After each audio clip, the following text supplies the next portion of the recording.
Okay, I can start. Thank you.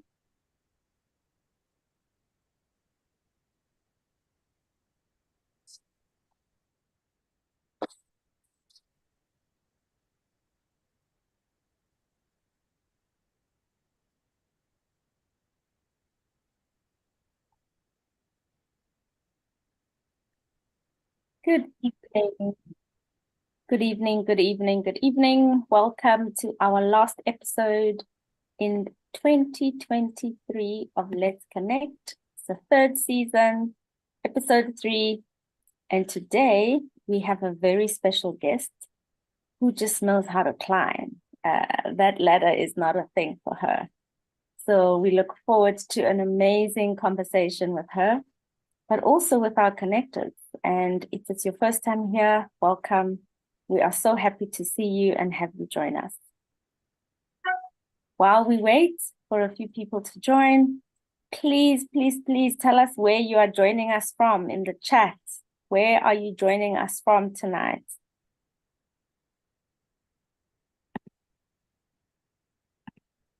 Hi, Howard. Welcome. Lovely to see you online. Kaluba, hello.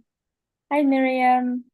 Times two, Miriam again. Hi, Mumbi. Welcome to Let's Connect. We are so pleased to have you join us.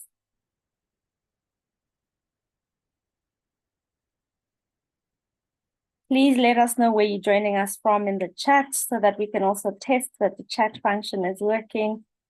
And if it's not, we can solve that quickly. Let us know where you're joining us from.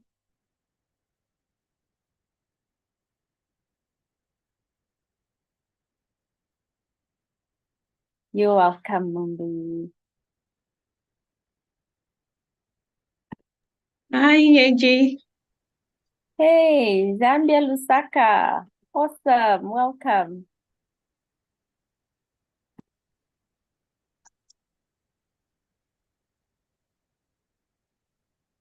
Cool. I can see the chat and the Q&A is working, so that's really cool. Thank you, guys, and thank you for being early. We truly appreciate you. We're just giving it 1 or 2 more minutes for more people to join us, and then we'll get going.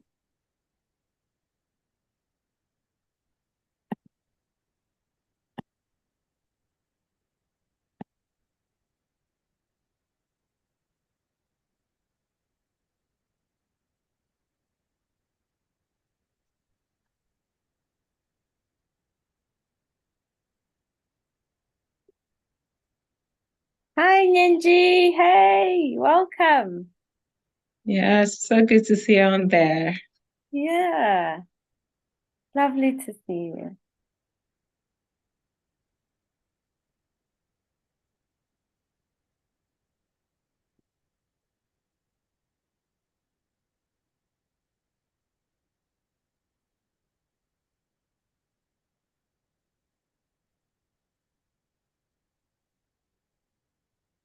We're very excited to see you again, and we look forward to your contribution, Nancy.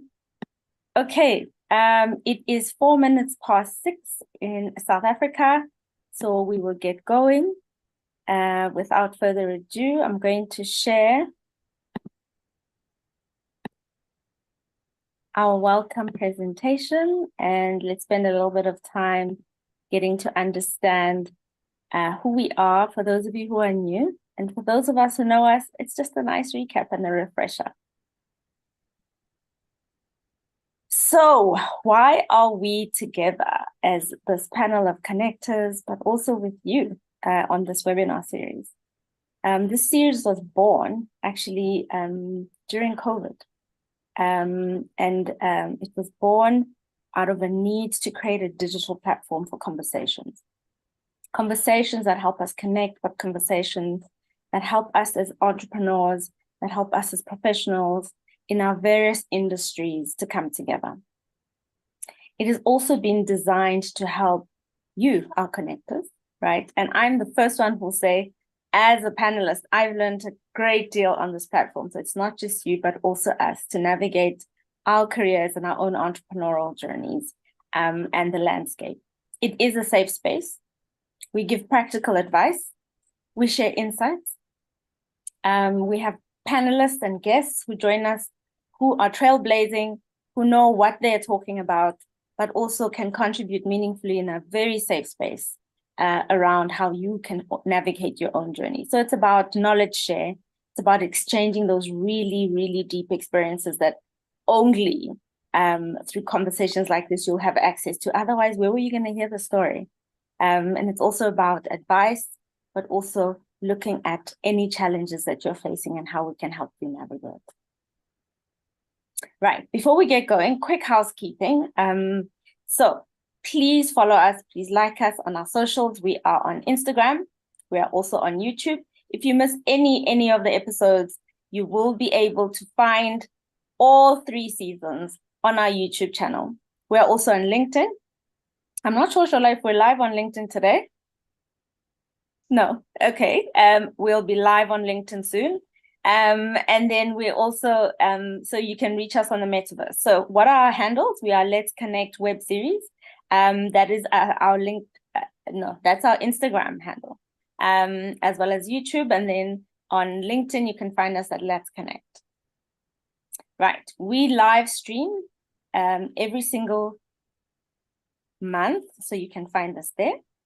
If you have any questions, you've already tested the platform, right? You put your questions in the Q&A, and our aim is to answer every single question that you ask us today. And if we have to stay a little bit longer, please bear with us, we'll do so.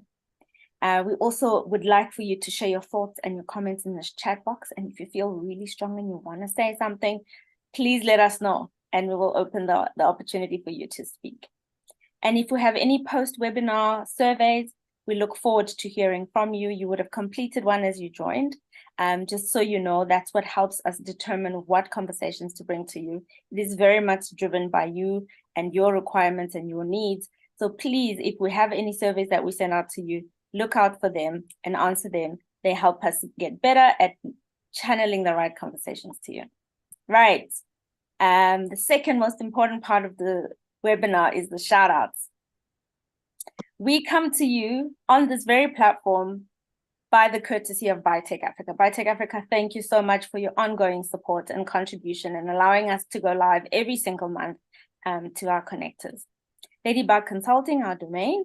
So if you have any questions, any concerns, your invites and so forth, all of those things, you can channel to info@letsconnect.co.za. That's info@letsconnect.co.za, and thanks to Ladybug for that.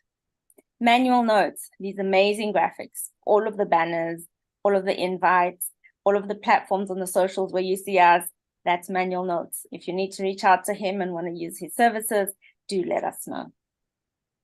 And you, our connectors, we can't thank you enough for your endless support, your commitment. You return every single month. We love to see you. We love to hear your stories and your successes. And I personally just warms my heart to have you connect with us and gain the experience and also the advice from this platform. And if you'd like to join us as a volunteer, please hit us up, info@letsconnect.co.za. You are very welcome. Right, without further ado, let us hand over to our first connector, Shola Bomi, to introduce. Hi. Thanks, Kanye. Hi, everyone. Good evening. So my name is Shola Bomi Oreagba. I am based out of Lagos, Nigeria. I buy it on screen, and I guess we have new people here, so I'm very happy to go over it again. So I currently work in the utilities energy space in a power and gas company. I know everyone who knows about Nigeria understands why it's important, or why we're problem solvers. I think South Africa too will understand now, but basically we're trying to solve the power challenges that we have in the country. I have like over 18 years experience in working experience. I covered various industries. We used to be in aviation, and before that, investment banking. I am passionate about policy development, governance, and so this platform is important to me because I love things with impact, and I truly believe that this opportunity or gives us an opportunity to impact people. I'm impacted. I come here every time and I learn and I take things away and I implement what people speak around on there. So happy to be here.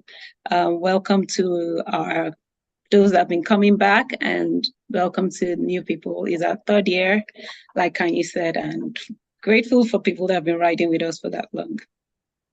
Thank you. Thanks, Shola. Appreciate that. Shola is so humble, guys. What she's managed to achieve, right, is no small feat. So thank you. And I know you were featured quite recently on a public publication, and very much congratulations to you for that. Thank you. Okay. Next up is me, briefly. Who am I? The team call me Coach Kanye, and I take that to heart. It means everything. I'm very much about helping others and teams actually realize their dreams. That is my passion, right? I'm very driven, forward-focused. Currently an executive at a global consulting firm, also recently promoted thanks to Let's Connect, and some of the insights that's been shared on here. So now I'm a global consulting executive rather than a global firm. I also run a business. Having walked the path of entrepreneurship, learned a great deal. And so bringing construction and interiors projects to life, something I'm very passionate about, although I haven't spent as much time this year as I would have liked to, but that's something that's also close and dear to my heart. Seasoned leadership and career coach, this is why this platform makes sense. There are lessons I have learned, there are experiences I've gone through, and many of us have gone through that we don't get to share that would make someone else's life easier. So I'm all about that. I feel a great responsibility to the African continent, to the Black child, to help anyone who would have been, disadvantaged as a result of their background, navigate this world and share the lessons. I have a wealth of consulting experience, 18 years to be exact, in various consulting houses. That means problem solving is close and also very important to me. I have an MBA. I'm also a fur mom of 4, guys. That is a job and a half. And I love exploring the world and its many textures and wonders. Tawela, over to you. Good evening, everyone. I am Tawela Zulu Mukosa. I like to call myself a bit of an optimist. I'm a mom. My background is in technology. I currently focus on creating digital solutions for my clients, taking them on digital transformation journeys and helping solve their problems so that they can perform very well. I also co-found a IT and business advisory consulting firm based in Johannesburg, South Africa. And from an educational perspective, I've got a BCom from UKZN in economics and management. Also got an MBA from Gibbs. I'm a mom of 4, I'm a wife, and I'm also the vice chairperson for established business at the University of Pretoria's Business School, which is the Gordon Institute of Business Science. I'm very passionate about working with the connectors. We've been at it for 3 years now. Very passionate about people development, specifically women in technology. I also sit on the EXCO of the Women in Technology Network in Zambia. Nice to see some of you on the call today. And so that's me in a nutshell, a data fanatic, digital evangelist, that's me. Thanks, Tawela. Guys, I don't know how this woman does it, right? She needs to run a masterclass on how she's managed to navigate a very challenging role as an entrepreneur, another challenging role as a mom of 4. You've heard how many panels she sits on and committees that she contributes to, and she still makes time for Let's Connect. I don't know, Toa, how you do it, but we are truly grateful. Thank you. And last but not least, our special guest, this trailblazing lady who's going to share some really awesome insights with you today, Zama Fuze. Over to you, Zama. Tell us a little bit about yourself. Thank you, Kanye, and thank you for the invitation to the whole Let's Connect leadership team here. And thank you to everyone who's joined in for this conversation. Really excited about what we can learn together. So who am I? Shortly, I am a mother, I'm a daughter, I'm a sister. I'm also a coach and problem solver and a business leader in my environment, a business leader in what we say is the world's largest quick service restaurant. Yeah, your favorite Streetwise too. I'm passionate about creating breakthrough moments for individuals and for teams that create new meaning and understanding for people, where they can shift their mindsets and really challenge how they show up, their behaviors, so that they can unlock the best of who they are. And that's who I am in a nutshell. I'm looking forward to this. Wow. That is inspirational. And I love what you are bringing today. It's a different conversation. And we look forward to hearing from you and your very astronomical journey. Cool. That's it with the presentations, guys. I'm done. We're now going to talk. And the first question. Sorry, was someone saying something?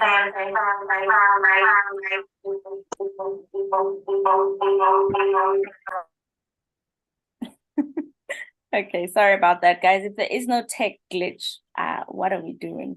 There has to be something, right? And we're good. We handle it. We roll with the punches. So, ladies, I've got a few thought starters for you as we get into this conversation. And I'm looking forward to your insights and your thoughts around the topic. And guys online, you're welcome to also share your thoughts on the topic as we navigate. The first question, Zamafuza, is to you. In your professional experience, what are the ingredients for a good performance appraisal? Sorry, I'm on two devices. Forgive me. Hopefully I'm audible.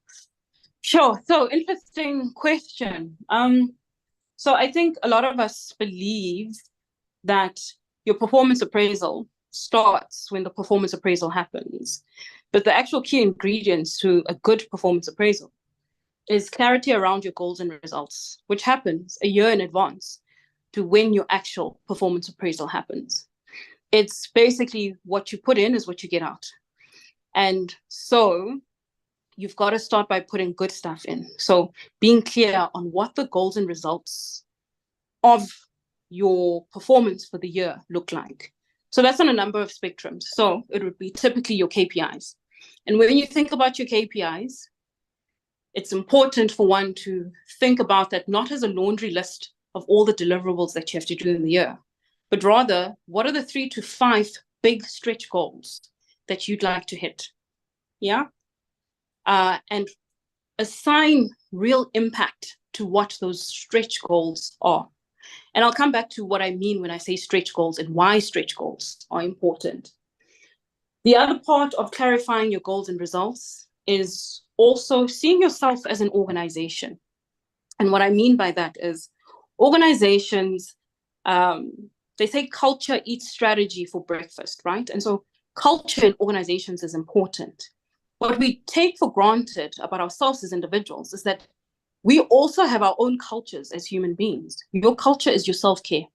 So how do I take care of myself in the year that I will need to hit these KPIs or performance targets that I've put in place, right? So define, what does self-care mean? What do your boundaries look like? And communicate those with your line manager, with your leader and your coaches.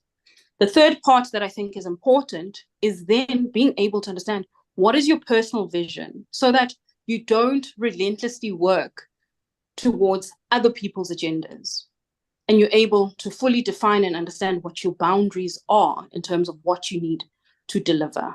So that's the first part. Clarify your goals and results. Then think about what are the priorities you have, the people you need, the resources, the skills that you'll need to deliver on your goals and results. What are the processes that will enable you to do this? And then lastly, what are the practices that you need to put in place to bring this to life, right? So practices could include things like, do I have quarterly check-ins with my line manager, right? Do I keep my team appraised and abreast in terms of what my progress looks like? So this comes back again, when I speak about these practices that are important, it comes back to that piece that I mentioned earlier on around how do you,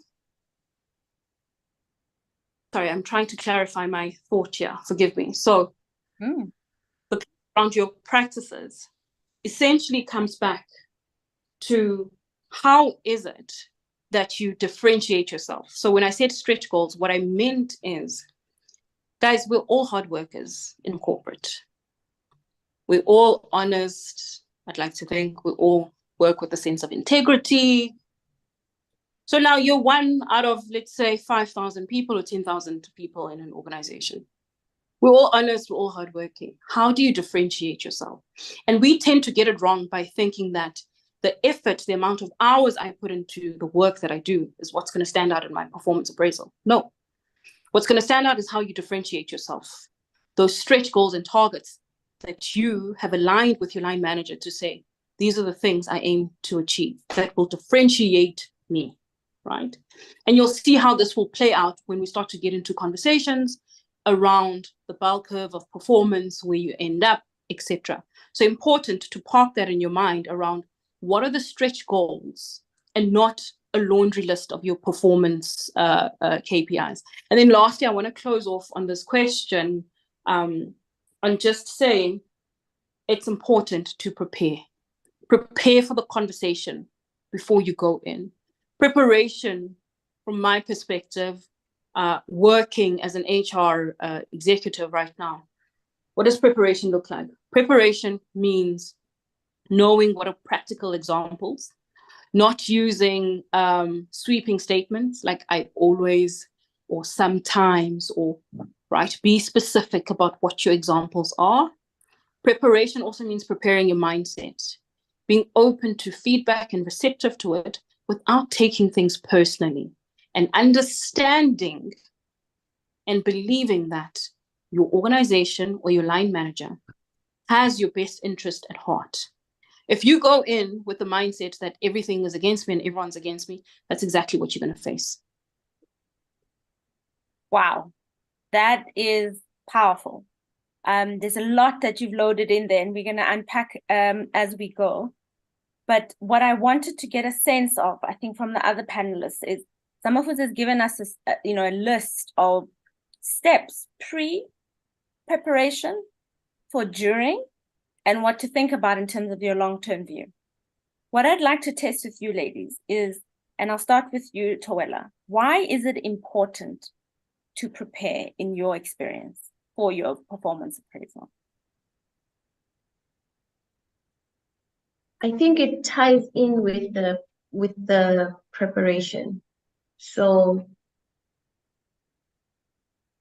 you need to be intentional with everything that you do.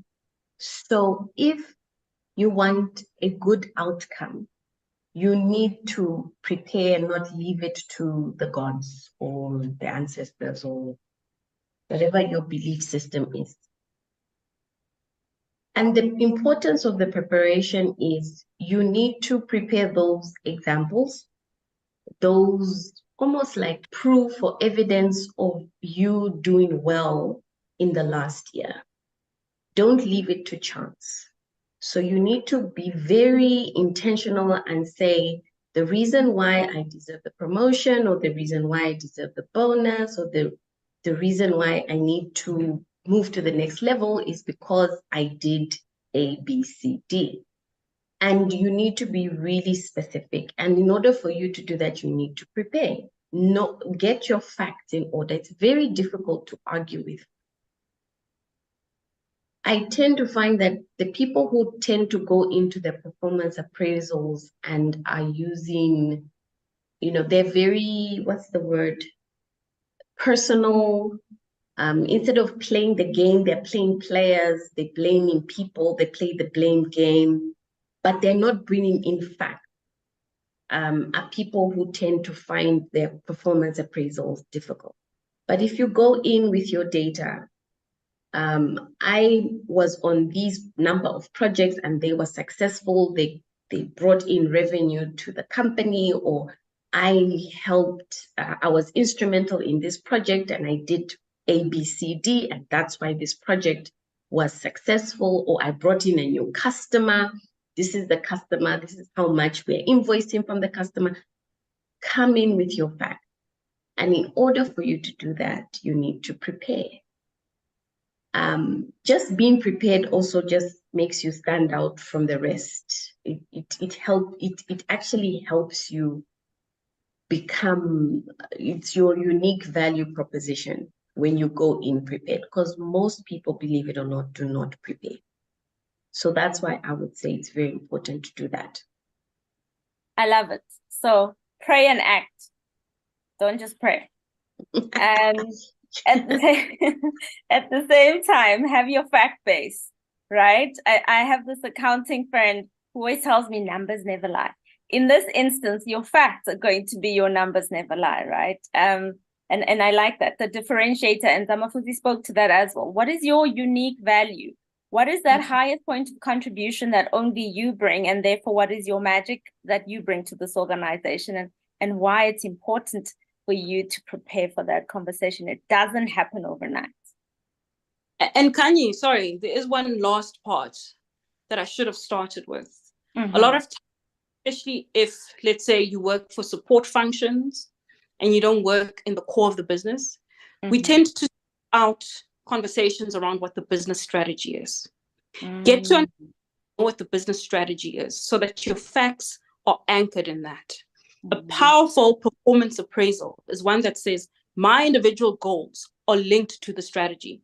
Here's how they contribute to the impact of the organization. So it's possible that sometimes we sit out of these strategy conversations around where the organization is going directionally because perhaps there are concepts we don't understand in the conversation. For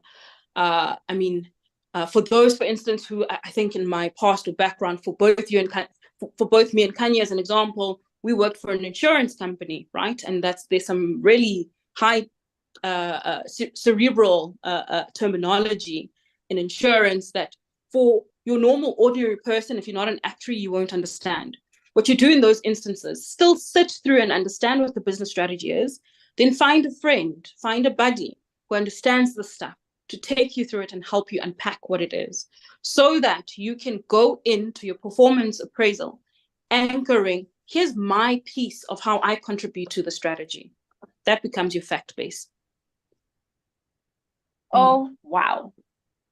If you weren't paying attention, please repeat that for us, Zamafuzi. Your link to the strategy, the outcomes of your job, to the impact that has on your organization is fundamental in having a successful performance appraisal, right?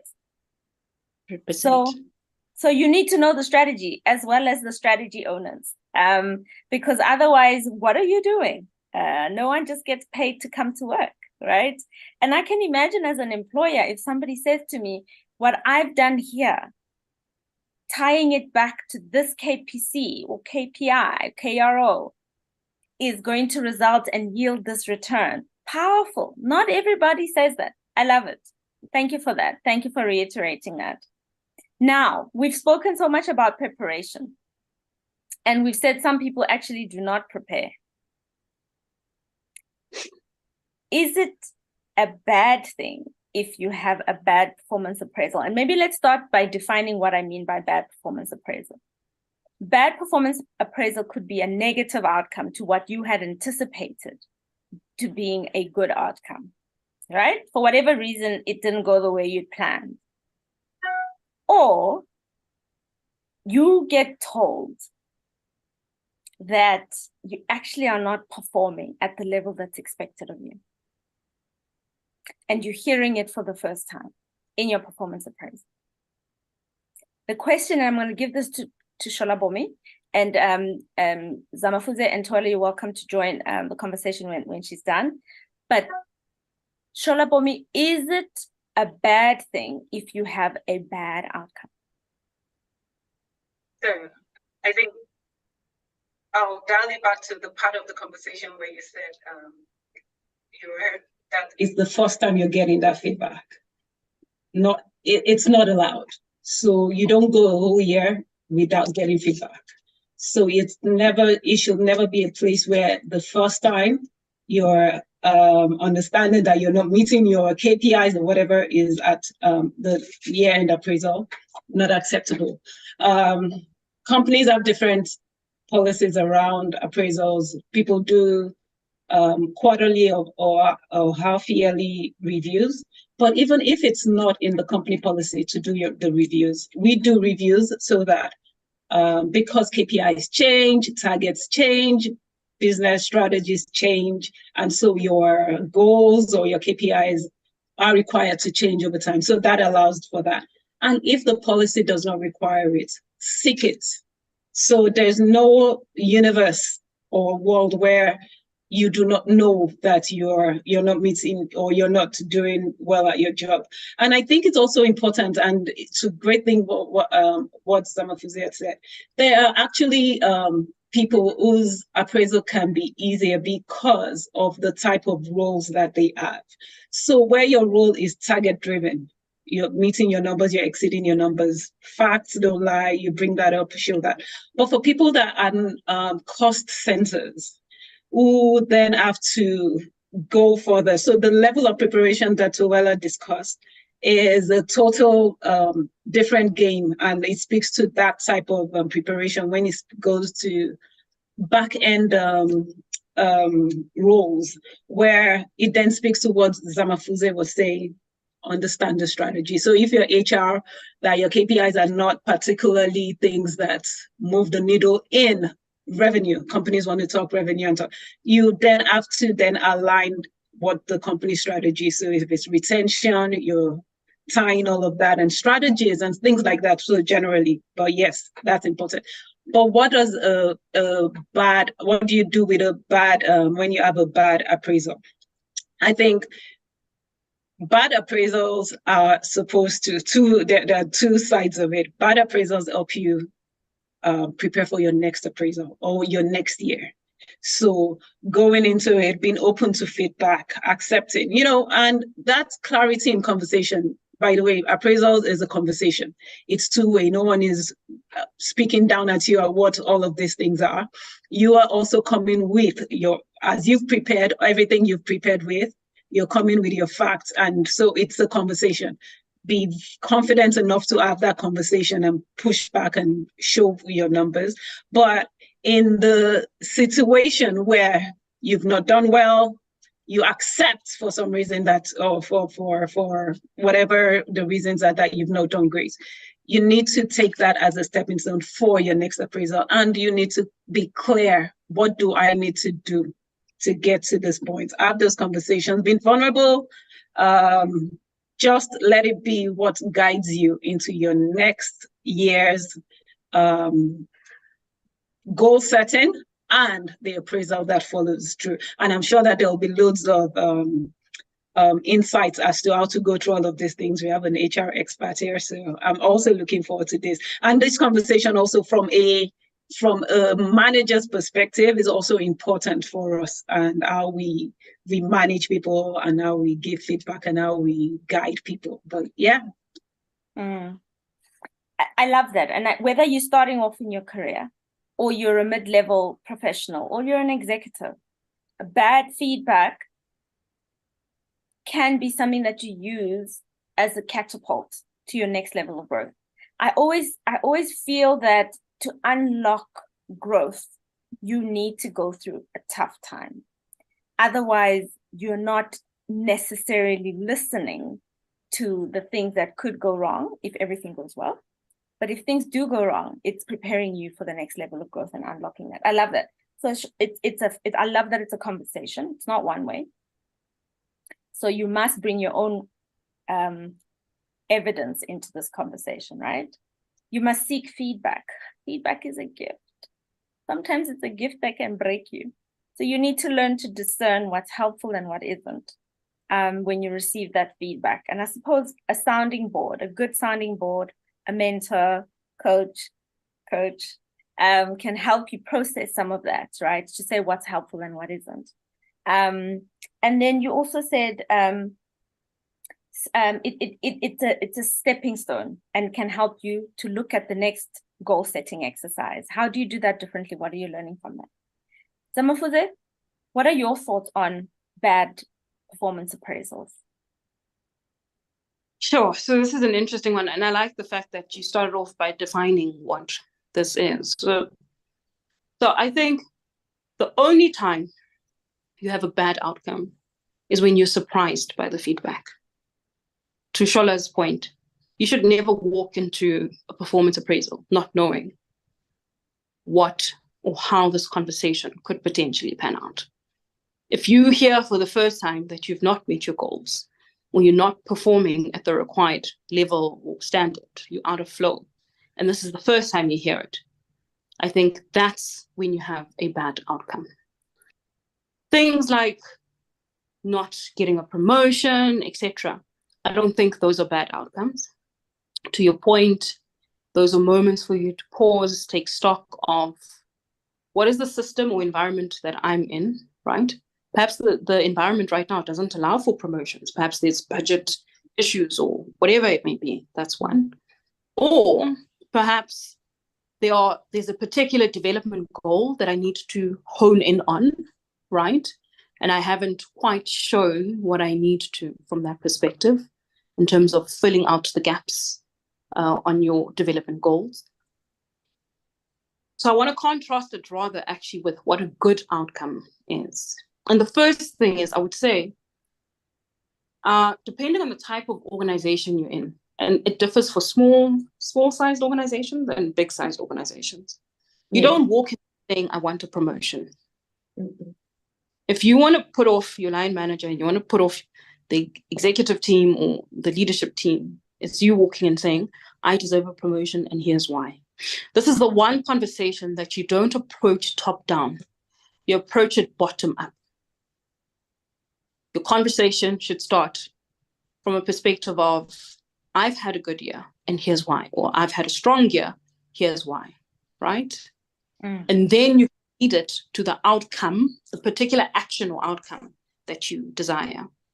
But I think essentially there are three things that I think make a good or key markers of a good performance appraisal. The first is when there's clear appreciation and recognition of your work. Very important. And your contribution to your team, to your function, or whatever it is, right? The second part is your performance appraisal is not where you get your coaching. You should be getting your coaching way before your performance appraisal. This is almost like, this is your matric exam or it's not the time when you're getting the coaching. But what happens, or should typically happen in this conversation, is this becomes an opportunity for unlocks to happen for you and for moments of breakthrough. So perhaps blind spots or things that you weren't aware of that are getting in your way. Sometimes we even get in our own way, right? And that's where that conversation actually happens around that, right? And the third part, I think, of what a good outcome is where we can agree on actions going forward. Never walk away from your performance appraisal with things up in the air and you're not sure. You don't know what this means or where it's going, right? You've got to walk out of there saying, what are the clear actions? What's the next first decision that I need to make to get to where it is that I require to be? I love that. That is a solid set of outcomes and preparation to get those outcomes and advice that's been shared there. Can I ask, and Tola, I'll ask you to please answer this. Have you had personally a bad performance appraisal? And if so, and actually this is to anyone in the room, what had happened and what differently did you have to do? I'm being very honest here. I was a superstar when I was in corporate. Like, I'm being serious. Great stuff. No, I'm being very serious. I'm even trying to think back, say, when did I have a bad Oh, I've got an example. appraisal? Okay.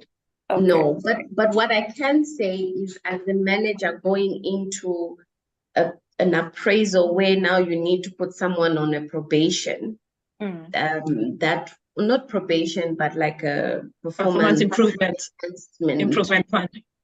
Yes, those have been tough for me personally, especially with regards to, in our organization, we're much smaller, we're not like a multinational. So the way we handle feedback is continuous.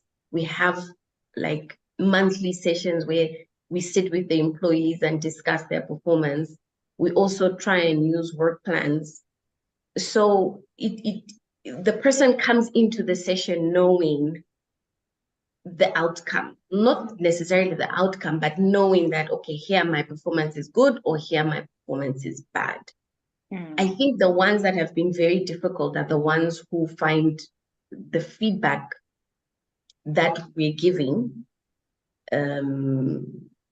it's almost perceived as criticism. And for me, it's all about, as an organization, we've set a standard on performance. These are our expectations. Are you meeting those expectations?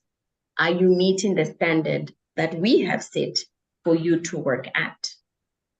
And when we have those discussions during the month, it's, are we still on track? Come to me, talk to me. How can I help you? And there's a lot of coaching on the job during that time.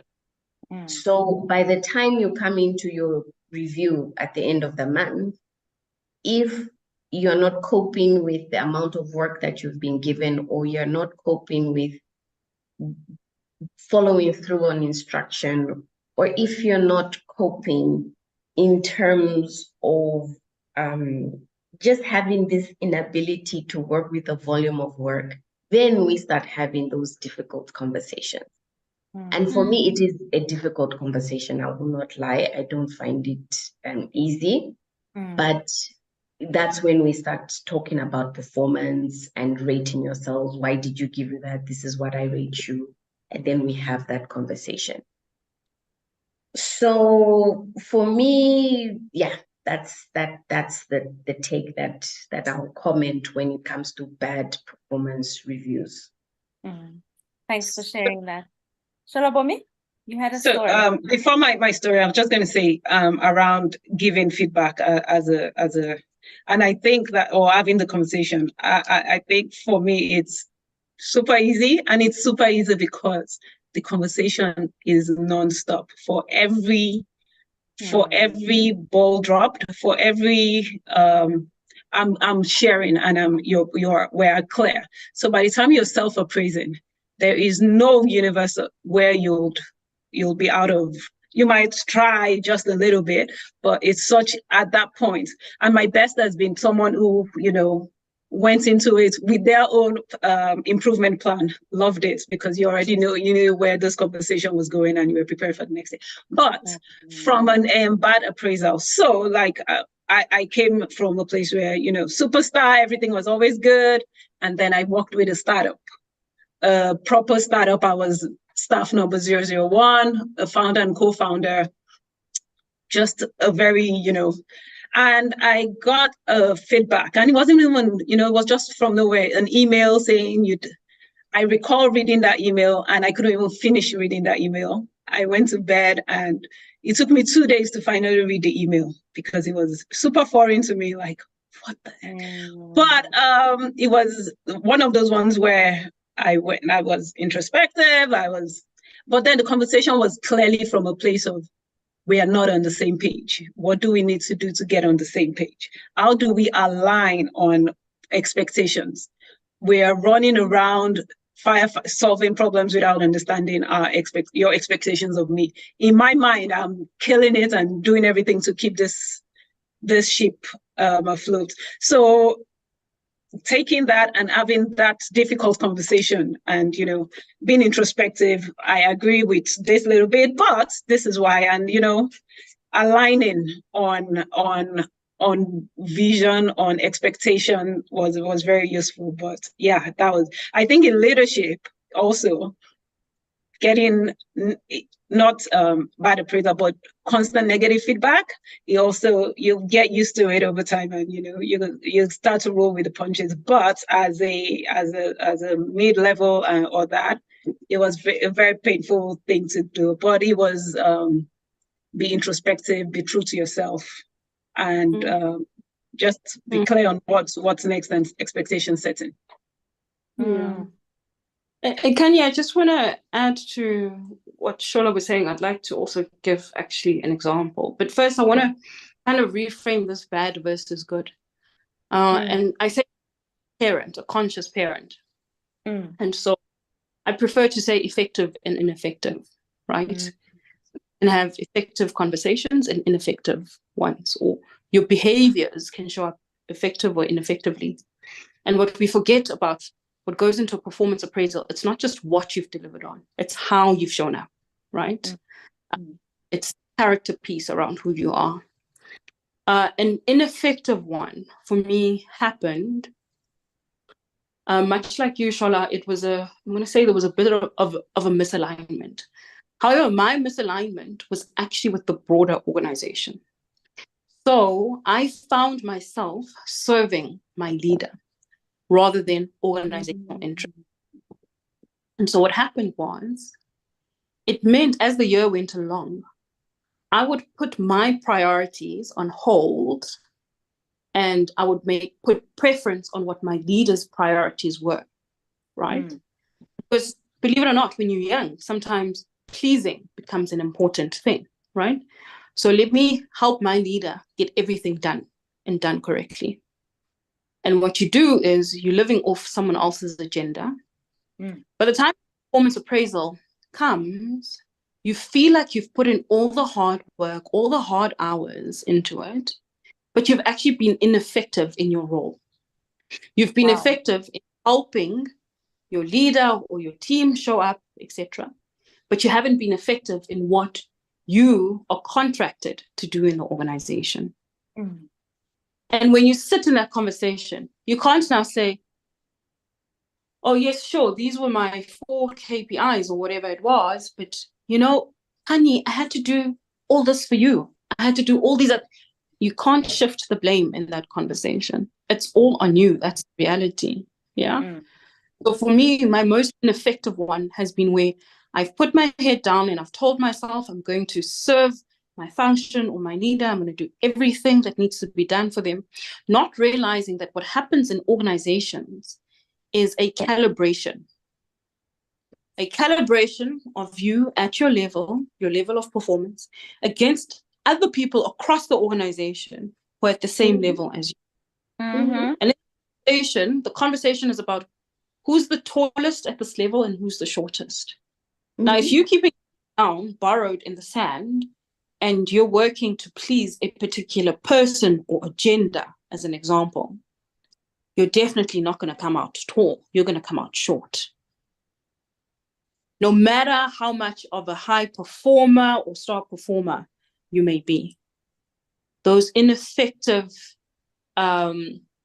behaviors that keep you away from getting into your best self come out when you live off pleasing, not setting boundaries, and doing things based on other people's priorities and agendas.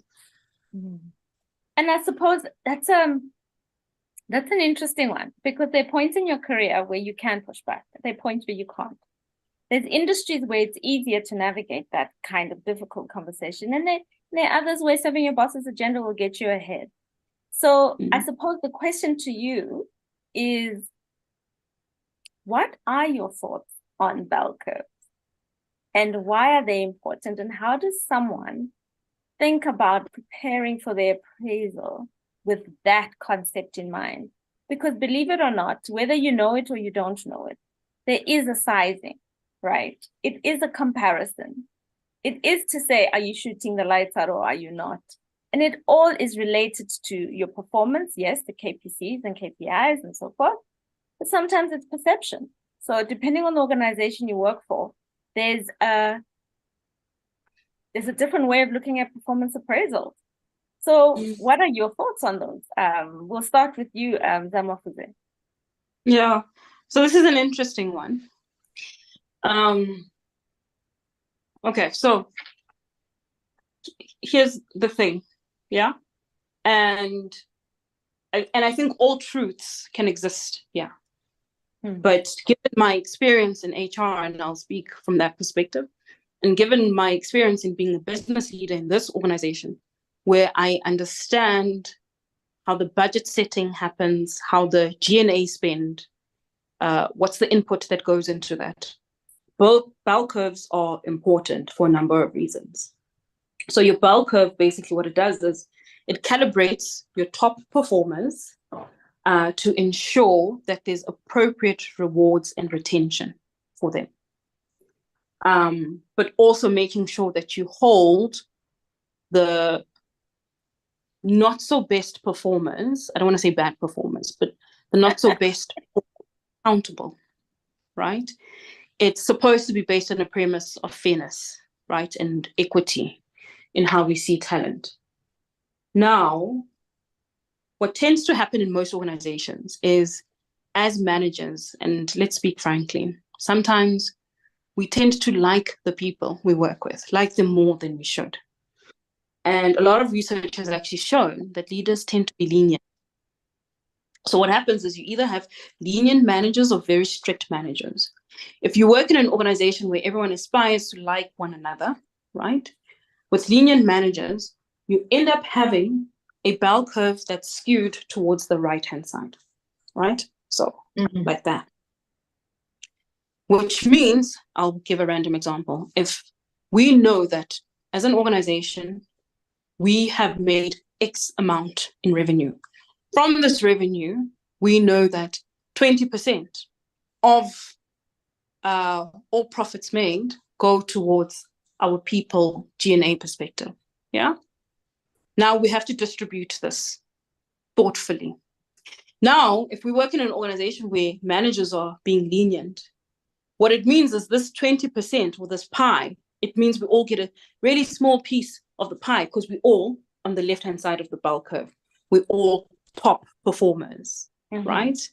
And so I might know in my instance, as an example, that, Shabbat, I work a lot harder than most people. Or I know I'm a top performer, but how come I'm only getting this small piece of the pie like everyone else, right? The same as if, let's say, the organization had a lot of strict managers who believe that not everyone is top performing, and so the bell curve then is skewed this way, the opposite direction. So what does that do? It means that in either of these instances, you have top performers being demotivated, but it also means you start to accommodate mediocrity. Your bell curve helps you calibrate your organization and is the closest thing from a research perspective that says, how do we share the pie that we've made in the most equitable way possible? Now, you very interesting point earlier on when you said, sometimes, I'm going to put it plainly, it can be a popularity contest. And some organizations are just by the nature of what they do are designed that way. When I think about my organization, for instance, I know we have people who are very client-facing, and so it's easy for them to get a lot of shine, to get the stick, right? But then you have people who work in the background, could be payroll jobs or coding jobs, that people don't see the fancy stuff or the shiny stuff that they do, right? And so it can become a popularity contest. We have this thing where we where we say sometimes it can feel like if you don't publish, you perish. So if you're not shouting from the rooftops what you're working on and what you're doing, then you might not end up on the right side of the bell curve, right? Now, what we get wrong, especially at our junior levels, is we think your performance rating or appraisal happens between you and your line manager. It actually doesn't. Your line manager conversation that you're having is actually a preparation for a bigger conversation. Your line manager takes that conversation into an actual calibration where they have to sponsor and be able to speak on your behalf to say, Kanye has delivered on X, Y, Z. All line managers are doing the same in this ManCo or ExCo, right? And it's about who's the tallest out of these 20 people, as an example, right? Who's most impact, and then to divide the resources that we've accrued over the year as an organization, to divide this in the most equitable way. And I think this is the most positive way one can view what the bell curve purpose is. But definitely, I hear the piece around it could feel like a popularity contest, but if you prepare correctly, and that preparation is around what Tuwela spoke about, and Shola, you said the same, around the facts. Build the base around the facts of what you've been able to contribute. Lovely. I love all of it. I think sorry, did you want to say something? Sure. Was there someone Yes, speaking? I just wanted to say something. Go ahead. Sometimes we need to be truthful with ourselves and really question to say, am I a high performer? Am I meeting the expectation of my organization? Am I meeting the standard? Am I delivering? Am I being impactful in this organization? Am I value adding? And I'm just not a bum on a seat waiting for my next paycheck. There's a lot of entitlement that sometimes we go into these performance appraisals very defensive, yet we have not added much value to the organization. And I think sometimes we need to just have that self-reflection and self-awareness, because sometimes those are our blind spots, where we tend to receive this feedback and we take it as critical. And what do? We go to our friends who will listen to us instead of going to someone who could give you a unbiased, to say, you know what, maybe you were slacking a little bit there. And maybe you can improve here. There's room for improvement there. So I just want to say, sometimes in those bad performance appraisals, just take a self-reflection and say, is this feedback really warranted? Maybe I have a blind spot. Maybe I do need improvement in this area. Because I just feel we're all not high performance. That's one thing I've picked up. In organizations, there's always there's always the high performers, and then the guys in the middle who just do enough not to get fired, and then the guys who are not pulling their weight.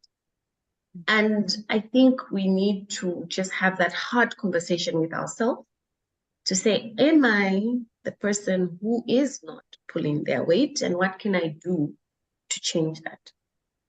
I just wanted to add it. That requires a lot of maturity. I think that requires a lot of reflection. It requires courage, right? To say, am I doing what is required, or am I coasting? And you know what? For some people at different points in your journey, you will be a coaster. At some point, you will be the high performer. And at some points, you will be the poor performer. And I suppose it's about choices you're making in your own career. And if you haven't found yourself along that bell curve, Kanye's personal view, you're not growing. So just to close us off, I think we're at 7 o'clock. Very quickly, can I ask do's and don'ts for performance appraisals. 2 of each, please, your top 2. What are the 2 things you should do? What are the 2 things you should never do? And I think we touched on a few during the session. So I will hand over to you, Shalabomi, to start off.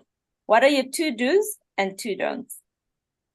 2 do's, and I think we didn't speak enough about this. Set clear goals. Where you're able to set clear goals that are measurable, then you can have facts. Then you can bring facts to the table, and then you can have constructive conversations at feedback or at appraisals where, so that's number 1. Develop a plan. Mm-hmm. You have to have a plan that helps you get to where you want to get to. So that plan being finding a sponsor outside of your manager. That plan being that feedback that you're plan understanding the culture. So if it's a culture of collaboration, you will make sure that you're collaborating and you're showing that you're collaborating. But yeah, those 2.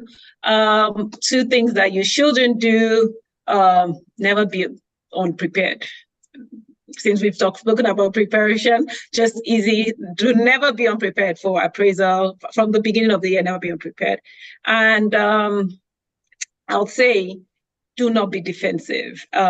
Like you said, you discern feedback, but you also have to be able to accept feedback and never create a place of toxicity in the company. If the company is not serving you or you feel like they are not appreciative, make a plan, exit plan or whatever plan it is, but do not be that person that creates an hostile working environment for others. That I take that personally as a business leader. So I'm very strong on that one. Find ways to work for an improvement, seek improvements, but never turn it toxic. Yeah, I love that. It's about the right culture and right mindset when you go into appraisals and what you take away. Stunning. Toela, your 2 do's and don'ts. So the 2 do's, ask for clarity, especially around the expectations that your manager or the company has of you. Just be very clear on what they are expecting from you. Second one is when you're creating your plan for the year, try and make sure that some of those actions are tangible, like the deliverables are tangible, something that can be measured. And I'll tie it back to one of the don'ts. Don't leave your initial performance review meeting with subjective action items, because it's subjective. It's difficult to measure. So try as much as possible to try and make sure that your KPIs are measurable and they're not just left to someone's opinion. Because the day you're not in favor with them, then you might get a lower rating. And then the last don't is don't play the player, play the game. What that means is don't go in there and say this one, that one. Always talk from your perspective, because you are in control of your context. So if you want to prove a point, or if you want to bring in your data, because the facts is not only numbers, it's data, it's information. Use your perspective, your view, your opinion.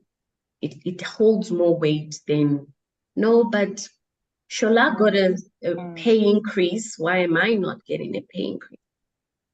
Talk from your perspective, your context. Got it.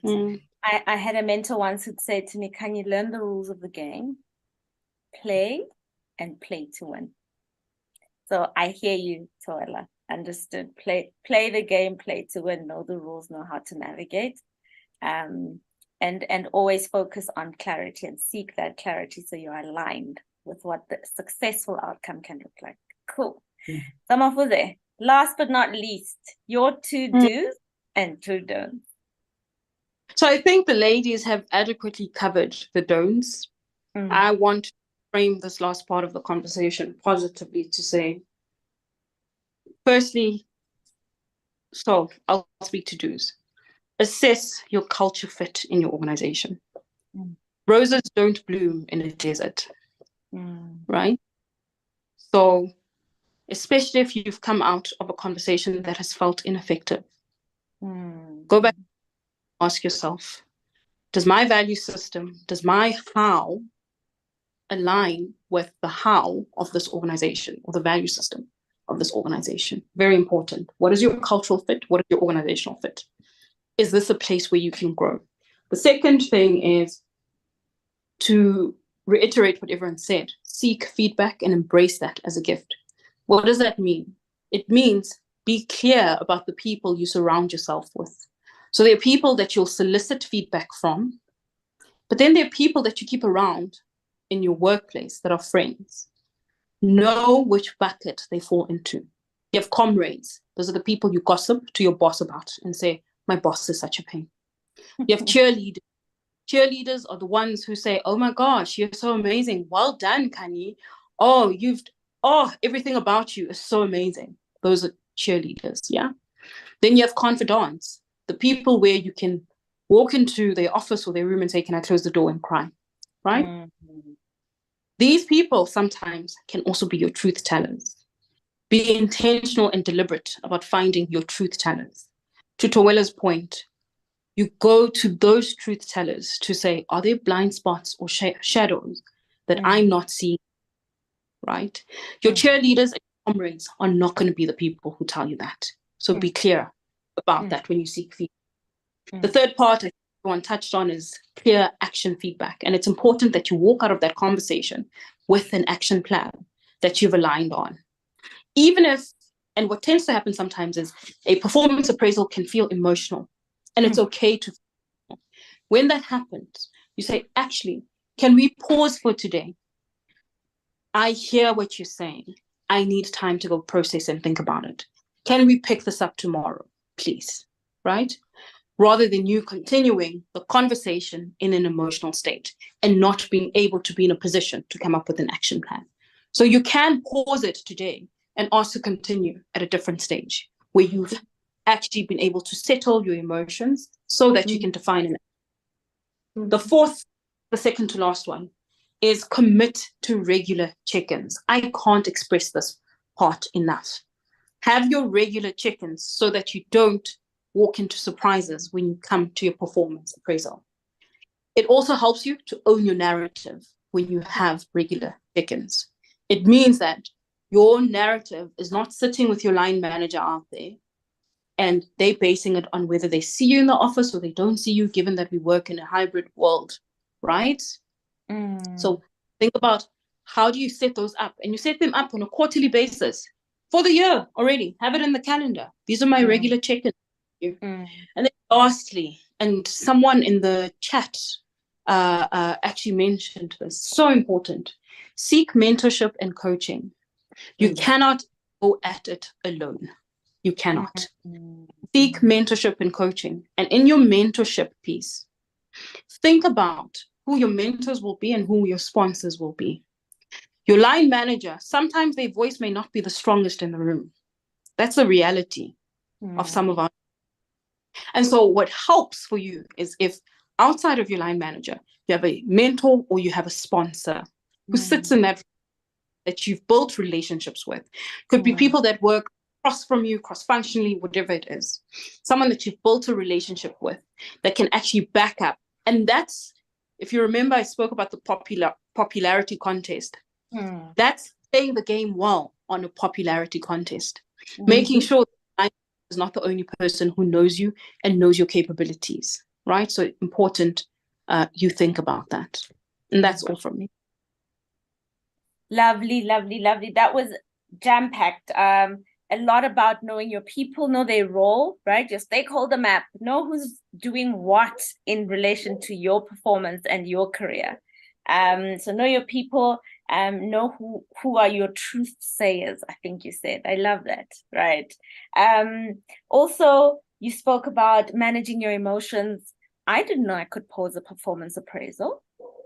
Learn something new, because it does happen. They arise. The emotions do come. And how do you navigate that? I remember Toela in a previous session saying, if emotions are high, pause, take a step back, take a walk, come back. And I realize the importance of that even in appraisals. You spoke about knowing and who the people are who need to know what you're doing and what you're up to, and they can back you up. So it's not just a journey you're walking alone. And of course, your mentors and your coaches, your sponsors. Whew, that sponsor, guys, find them and keep them and make sure they are in the right conversations helping you. Thank you so much, ladies. It's been such an informative session, such a powerful session. I think everyone echoes that in the comments and the WhatsApps we're receiving.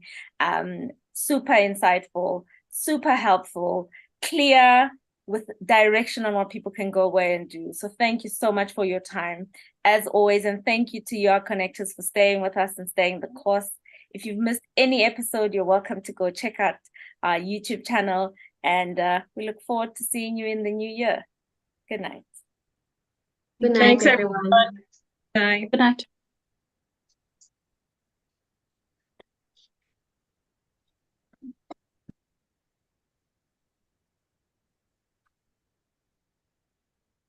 Thank you so much. Thank you for the awesome feedback, guys. Wow. McKinsey reviews were wild and emotional. Damn. Ladies, I just want to say you guys are doing the Lord's work. Oh, Thank Thank you. you, Zama. I really and pray for you for this to get bigger, to be a movement where people can feel safe and learn from one another. Thank you for this platform. Thank you. Thank you very much. Thank you so much for the kind words and for coming. Have we stopped recording? And for coming through. Okay. Oh, Mafuza's dropped off. Yeah, she's gone. Okay, cool. Ladies, we're getting lots of love. The last 2 sessions, we've received a lot of love. We have. It's been so good to see. I think we can stop recording. Tola, is Zamafuza able to join us? Thank you, Nyanji. Thank you, G. So good to see you on here. And congratulations with your business. And I saw that they've got a fund as well. Great job, Nyeji. Thank you. Awesome. I saw something where the WCAP got on some funding thing. Anyway. Oh, that's awesome. Interesting winning thingy, but good stuff. Can we remove some of the people still on the platform just to do a quick debrief? I don't know if Zamafuzi is gonna join us again. I think Toa can do that. Let's connect. You can join. Yes. Thanks. Bye. She'll be joining just now. Let me just open up this.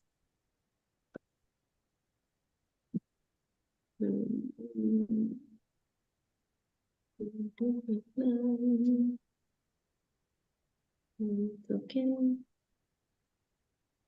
It's done there. Sorry. I saw his messages. Oh, Dan was being interviewed, so he's not at home at the moment. Today. I saw his comments on there. Oh, it's today. I saw it on LinkedIn as I was waiting to join this. Oh, nice stuff. Oh my gosh, LinkedIn. I think it just created an event. Sorry, today was manic, proper. And so it shared reminders, but need to figure out the live. Toela, can you please remove Abdul? I've removed Abdul, and it says 0.